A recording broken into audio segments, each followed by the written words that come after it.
አሁን ጥሩ ላይ ና። በጣም ፈርቼ ነበረ። በተለይ ደግሞ ሰርጀሪ ክፍል ስገባ ጆ ግን የዛን ቀን ዶክተሩ ነው የመሰልከኝ። ምን ላድርግ? ያው የወንድሜ ጉዳይ ስለሆነ በጥንቃቄ ነው ሰማኝ ነበር። በእውነት ሁላችሁንም በጣም ማመሰግናችሁ። እኔ ምን እህት ግን እንዴት ልመጣ ቻለች? ከፋዘር ሞት በኋላ እኮ ካየኋት በጣም ቆይቻለሁ። ሁሉንም ነገር ከዚህ ስነሳ ነው የምጠይቃት። ጆዬ ሉሲ በድጋሚ ወደ ህይወት ተመልሳ እንድትበጠበት በፍጹም አልፈቅድላትም። ምንም ያክል እህቴ ብትሆንም በዚህ ጉዳይ ግን አንተ ነው የምወግነው። የአቤልና የብሌን ጓደኛ ነኝ እንግዳ ባላለሁ አላት። ስለሱም ተቆነቀበል እንግዳ? ኧረ እኔ እንደዚህ የሚባል ሰው ነገር አቤል፣ እኔ በጣም ፈርቻለሁ። እኔ ማንነቱን ያላወቅሁት ሰው ሲያባርረኝ ነበር።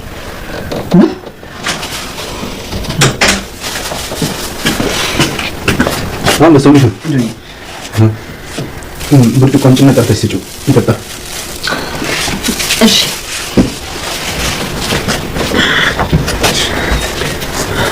ጆዬ እንደምንም አከናር ብሎ ይዘኝ ወጣ።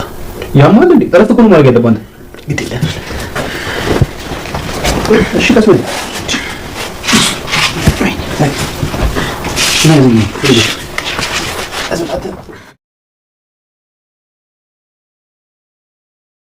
አቤል እና ብሌን አንድ ላይ መኖር ጀመሩ። አቤል በብዙ ድካምና በብዙ ጥረት ያገኘው ፍቅሩ አጣጥሞ ሳይጨርስ የጤና መታወክ ደርሶበት አልጋ ላይ ውሏል።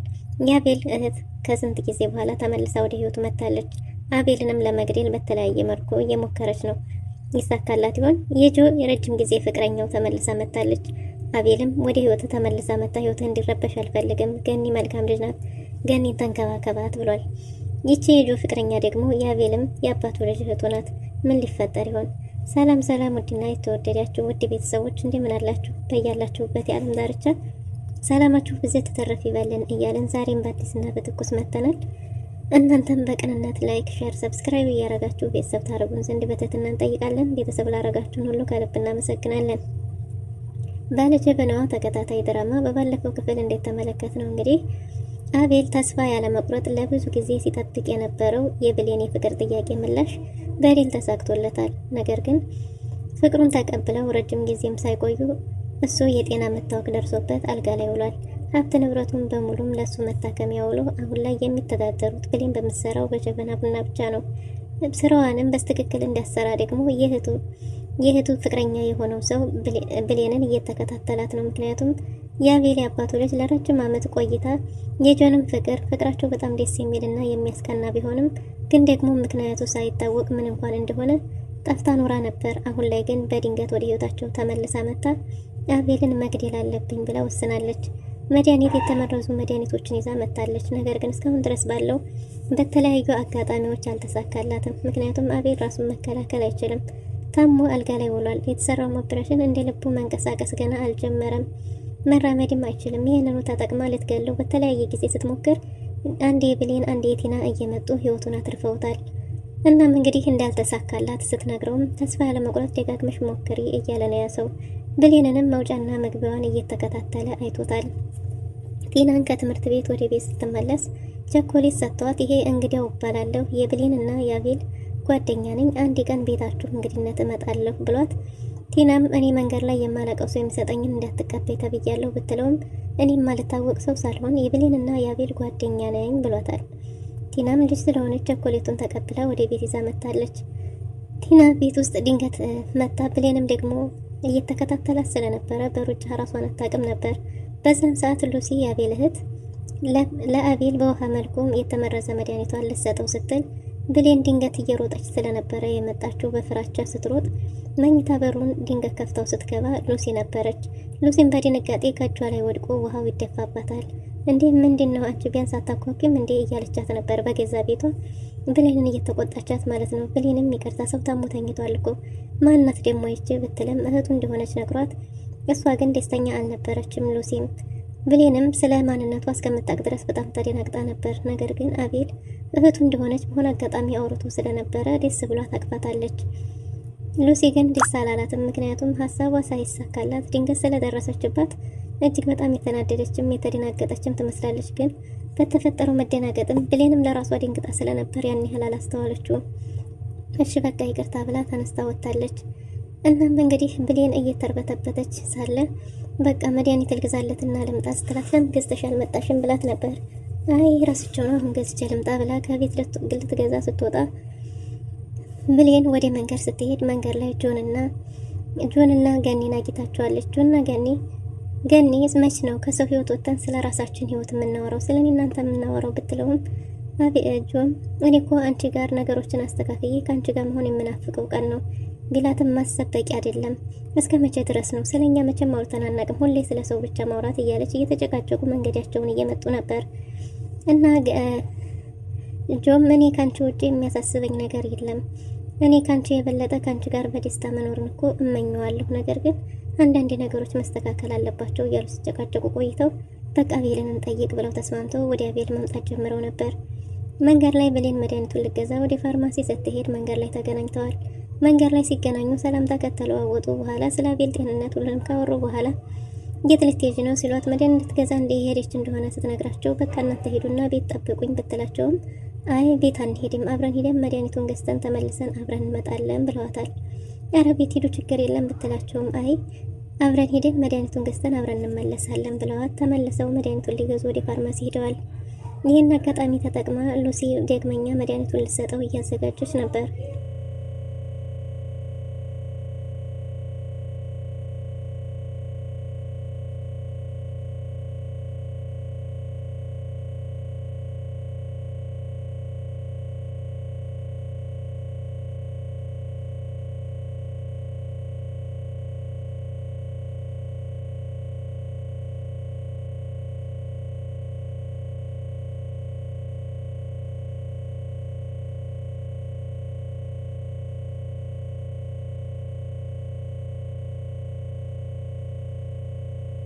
ቲናም ከትምህርት ቤት ተመልሳ ወደ ቤት እየመጣች ሳለ መንገድ ላይ ጠብቋት የአቤልና የብሌን ጓደኛ ነኝ ወደ ቤት እመጣለሁኝ አሁን ግን ለመሄድ አልችልም ብሏት ቸኮሌት ሰጥቷታል። እሷም ደግሞ ማንነቱ ከማይታወቅ ሰው ምንም ነገር እንዳትቀበይ ተብያለሁ አልቀበልም ብትለውም እሱ ግን አይ እኔ እኮ ማንም አይደለሁም የብሌንና የአቤል ጓደኛ ነኝ እሺ ቤት እመጣለሁ እንጂ ስለ ማንነትህ ማን ብዬ ልንገራቸው ብትለውም እንግዲያው ባያቸው ብሏት መድኃኒቱን ቸኮሌቱን ሰጥቷት ወደ ቤት ሄዳለች።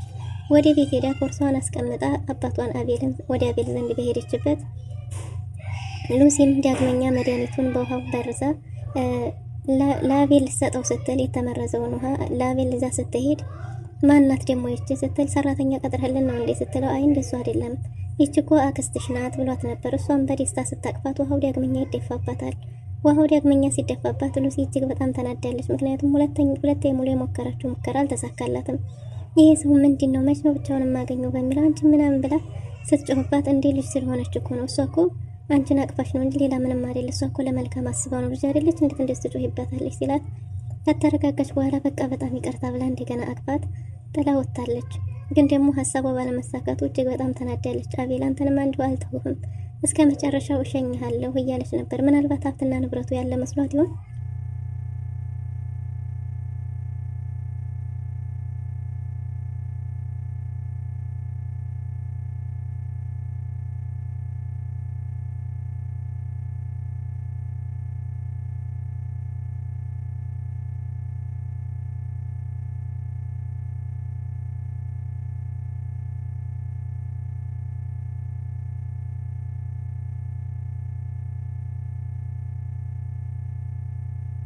ደውላ እናም እንዳልተሳካላትና ማረግ እንዳልቻለች ብቻውን ማግኘት እንዳልቻለች ነግረው ነበር።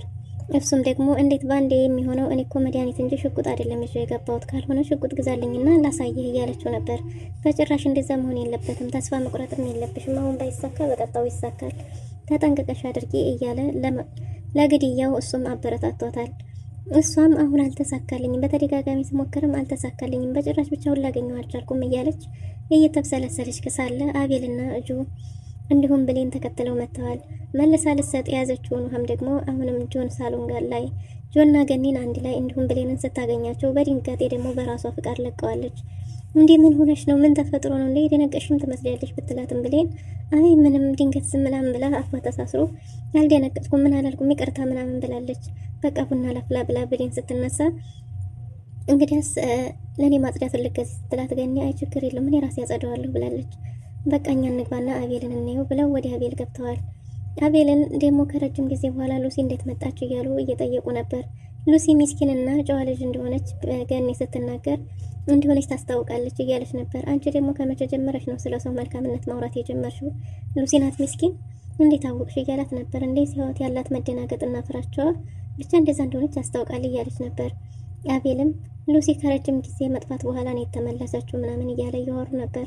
እናም ገኒ በቃ እኔ ብሌንን ላግዛት ብላ ስትወጣ አቤል ጆ ሁለተኛ ሉሲ ወደ ህይወት ተመለሳ ህይወትን እንድትበጠብጥብህ በጭራሽ አልፈቅድም።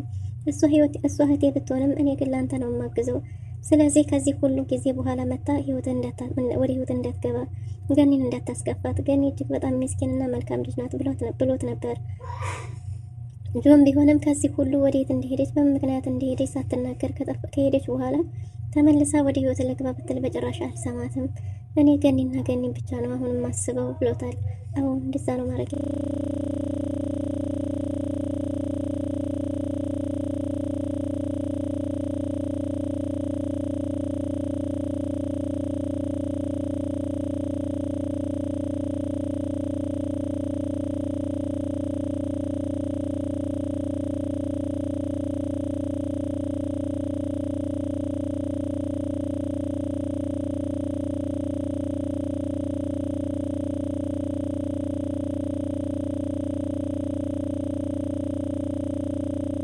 አሁን እንደዛ ነው ማድረግ ያለብህ እያለ አቤልም መክሮታል።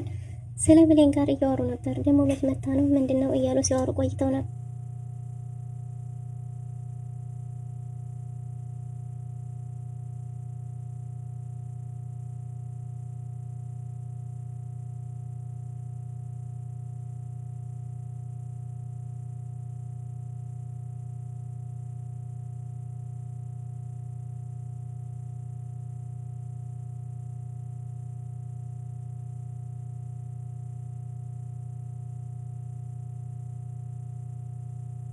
እና ለምን መታ ነው እንዴት መታ ነው እያለ ነበር። እንዴ በገዛ ወንድሟ ቤት ደግሞ አትምጣ ነው እንዴ እያለ ነበር።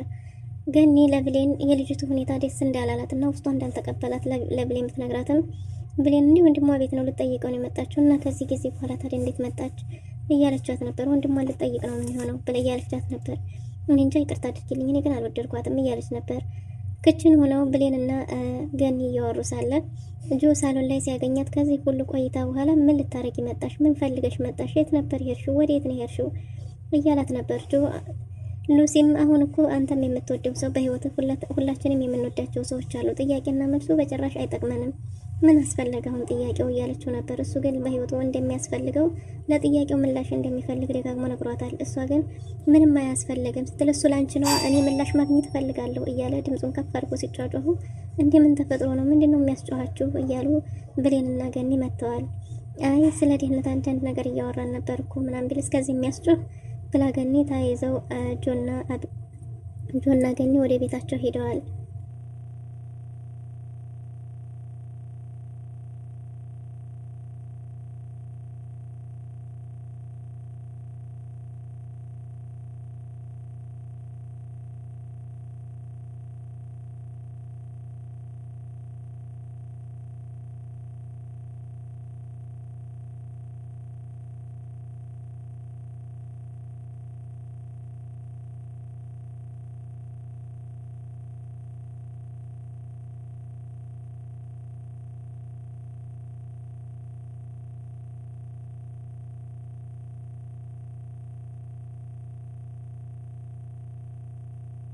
ሁላቸውም ብሌንም እየተሮጠች ከመታ ወደ አቤል እንዴ ደከማ ስትነግረው ነይ ከጎኔ ተኛ አረፍ በይ እያላት ነበር። እና ቾኮሌቱን ቴናንም ማን ሰጠሽ ብለው ሲጠይቋት የሆነ ሰው እንደሆነ ግን ደግሞ የአቤልና የብሌን ጓደኛ ነኝ ብሎኛል ብላለች።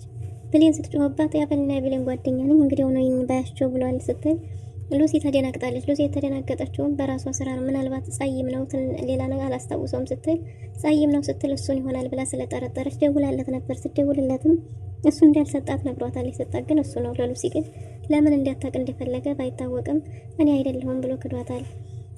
ብሌንም ከአቤል ጎን ቁጭ እንዳለች እንደ ደከማት እየነገረችው ነበር። እናም እሱም ብሌንን ካበረታት በኋላ ስለ ቾኮሌቱ ይዛ ስታወራው እንዴ ምንድነው ማን ሰጣት ምናምን ሲል እንዲህ አለኝ ብሏልኝ አለች ብሎ ስለ ሰውየውም ስትነግረው ከዛ እሺ በቃ እኔ በማጣራበት መንገድ ያጣራለሁ አንቺ አትሰቢ ቴናን አንቺ ራስሽ ትምህርት ቤት አድርሻት ብሏት ቴናን ልታደርስ ብሌን ወደ ትምህርት ቤት ሄዳለች።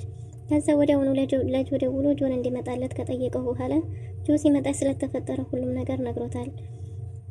ጆ ብሌንን ስራዋን እንዳታስተዋት ሲለው እንዴ ስራውን የምንተዳደረው እኮ በሱ ሆኗል። ያለን ሀብት በሙሉ እኮ በሕክምና ወጪ አልቋል። አሁን እኮ የምንተዳደረው በሱ ነው እያለው ነበረ እና ከጎን ሆነ አበርታት እያለው ነበር። እሱም ምን አማራጭ አለኝ አሁንማ በሱ ባይኖር በምንተዳደር ነበር እያለው ነበረ። እናም ጆን ከቤት ይዞት እንዲወጣ ላንቀሳቅሰው ብለህ ይዘኸኝ ወጣ ብሎ ስለ ጉዳዩም እንደተፈጠረ ሳይነግረው ከቤት ይዞት እንዲወጣ ጠይቆታል። ጆም እባክህ እረፍት ማድረግ አለብህ እረፍት አድርግ ተብለሃል እኮ ቢለውም እባክህ ግድ የለም ብቻ ከቤት አንድ ይዘኸኝ ወጣ ሲለው እሱም ስላልጨከነ እሺ ብሎት ከቤት ይዞት ወጥቷል። ጆና አቤል ከቤት ለሱን ለማውጣት እየሞከረ ነው። ሉሲም ደውላ ለፍቅረኛዋ ብቻውን ማግኘት እንዳልቻለች እና አቤል በሰው የተከበበ እንደሆነ ነግረዋለች። እሱም ደግሞ ተስፋ እንዳትቆርጪ ብሏታል እና አቤልን የእውነት ተሳክቶላት እህቱ ትገል ይሆን ወይስ ይነቁባታል? ውድና የተወደዳችሁ ለዛሬ የነበረን ቆይታ ይህን ይመስል ነበር። በቀጣይ እስከምንገናኝ መልካም ጊዜ